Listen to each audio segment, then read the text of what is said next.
എല്ലാ പെരുന്നാളിന് മുമ്പും ഈ ദേവാലയത്തിന്റെ 3 കൊടി മരത്തിന്റെ ചുവട്ടിലും കൊടി ഉയർത്തുന്ന സമയത്ത് അനേക ആൾക്കാര് വെറ്റില കഷ്ണങ്ങൾ എറിയുന്നത് നാം എല്ലാവരും കാണാറുണ്ട്. ഓരോ വർഷം കഴിയും തോറും വെറ്റിലയുടെ എണ്ണം കൂടിക്കൂടി വരികയാണ്. ചിലപ്പം തന്നെ വിചാരിച്ചിട്ടുണ്ട് ആകാശത്ത് നിന്ന് വെറ്റില മഴയാണോ നമ്മുടെ ശരീരത്തേക്ക് ഒഴുകുന്നതെന്ന്.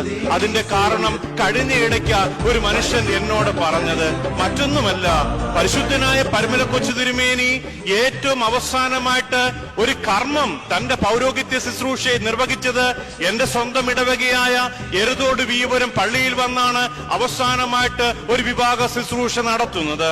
വിവാഹ ശുശ്രൂഷയുടെ ഇടയിൽ കയ്യിൽ നിന്ന് മണവാളനോ മണവാട്ടിക്കോ ഇടേണ്ട മോതിരം കയ്യിൽ നിന്ന് നിലത്തു പോകുമ്പോൾ തിരുമേനി പറയുന്നുണ്ട്, അത് മണവാളന്റെയോ മണവാട്ടിക്കോ വരാനിരിക്കുന്ന ദോഷമല്ല, എന്റെ ജീവിതത്തിന്റെ അനുഭവത്തിന്റെ തന്നെ ഒരു മുന്നോടിയാണ് എന്ന്. അവസാനമായി ആ വീയപുരം പള്ളിയിൽ നിന്ന് ശുശ്രൂഷ നടത്തിയിട്ട് തിരുമേനി ഈ പഴയ വീട്ടിൽ വന്ന് കിടക്കുകയാ. ഇതേ സമയം തിരുമേനിയുടെ ശരീരത്തിൽ വസൂരി രോഗം പിടിപെട്ടു. ഉടനെ വൈദ്യന്മാരൊക്കെ സഭാവിശ്വാസികളൊക്കെയും തിരുമേനിയെ ചികിത്സിക്കാൻ വേണ്ടി പ്രേരിപ്പിക്കുന്ന സമയത്ത് തിരുമേനി പറഞ്ഞൊരു വാക്കുണ്ട്, തന്നവൻ ദൈവമാണെങ്കിൽ തന്നവൻ തന്നെ എടുത്തുകൊള്ളും. വസൂരി രോഗം തന്നത് ദൈവമാണ് എങ്കിൽ ആ ദൈവത്തിന് തന്നെ വസൂരി രോഗത്തെ മാറ്റുവാൻ സാധിക്കുമെന്ന് ദൈവത്തിൽ വിശ്വസിച്ചുകൊണ്ട് തിരുമേനി ചികിത്സയ്ക്ക് വിധേയപ്പെടുവാൻ തയ്യാറായില്ല. ഉടനെ ബ്രാഹ്മണനായ ഒരു വൈദ്യൻ വന്നിട്ട് തിരുമേനിയോട് പറയുക, അല്ലയോ തിരുമേനി, അങ്ങ് ചികിത്സകളൊന്നും നടത്തേണ്ട, പക്ഷെ ഞാൻ പറയുന്ന ഒരു കാര്യം അങ്ങൊന്ന് ചെയ്യാമോ?